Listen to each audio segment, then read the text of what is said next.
అధ్యక్ష 2018లో కేంద్ర ప్రభుత్వం మన రాష్ట్రానికి కేంద్ర సామాజిక న్యాయం మరియు సాధికారత మంత్రిత్వ శాఖ కింద పనిచేసే సంస్థ అయిన national Safai Karmacharis finance and development corporation కింద ఎస్సీ కార్పొరేషన్ కి షెడ్యూల్డ్ కులాల వారికి పంపిణీ చేసేందుకు కొంత సామాగ్రి పనిముట్లను సప్లై చేయడం జరిగింది అధ్యక్ష.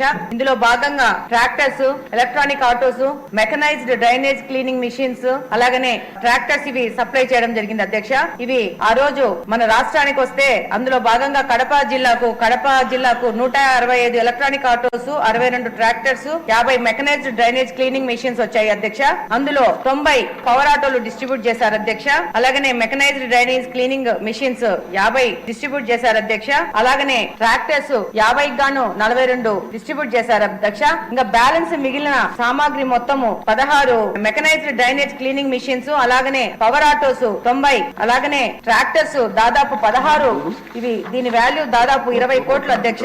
వీటిని 19 తర్వాత ఎలక్షన్ జరిగి ఆ తర్వాత వచ్చిన వైసీపీ గవర్నమెంట్ వీటిని సప్లై చేయలేక వాటిని అలానే పెట్టి మహిళా ప్రాంగణంలో వాటిని వదిలేసింది అధ్యక్ష. ఈ 5 సంవత్సరాలు ఈ యొక్క సామాగ్రి మొత్తము దాదాపు కండెమ్ స్టేజ్ లోకి వెళ్ళిపోయినాయి అధ్యక్ష.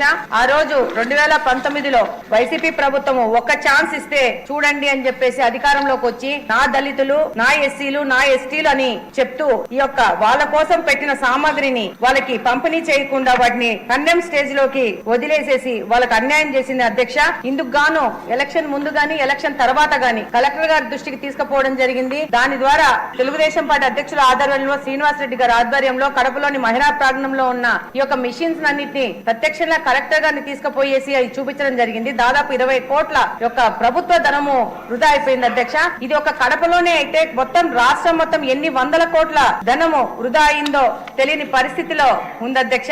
ఇది ఎస్సీ ఎస్టీలకు ఆ రోజు వైసీపీ ప్రభుత్వం చేసిన అన్యాయం అధ్యక్ష. ఇది గ్రౌండ్ రియాలిటీలో చూస్తే నా దళితులు, నా ఎస్టీలు అనుకున్న ప్రతిపక్ష పార్టీలోని నాయకుడు వాళ్ళకి చేరాల్సిన సామాగ్రిని, వాళ్ళకి ఆర్థికంగా స్వావలంబన చేయాల్సిన సామాగ్రిని వాళ్ళకి సప్లై చేయకుండా వాళ్ళకి తీవ్ర అన్యాయం చేశారు అధ్యక్ష. ఈ రోజు చివరిగా మిమ్మల్ని ద్వారా కోరేది ఏంటంటే అధ్యక్ష, ఈ యొక్క 100 కోట్ల విలువైన సామాగ్రి ఎవరి బాధ్యతారహితం వల్ల ఇలా కండెమ్ స్టేజ్ కి వెళ్ళిపోయిందో దాన్ని ఎవరిని బాధ్యులు చేయాలా, దాని మీద విచారణ చేయాల్సిన దాని గురించి తప్పకుండా చర్యలు తీసుకోవాలని కోరుకుంటున్నాను అధ్యక్ష.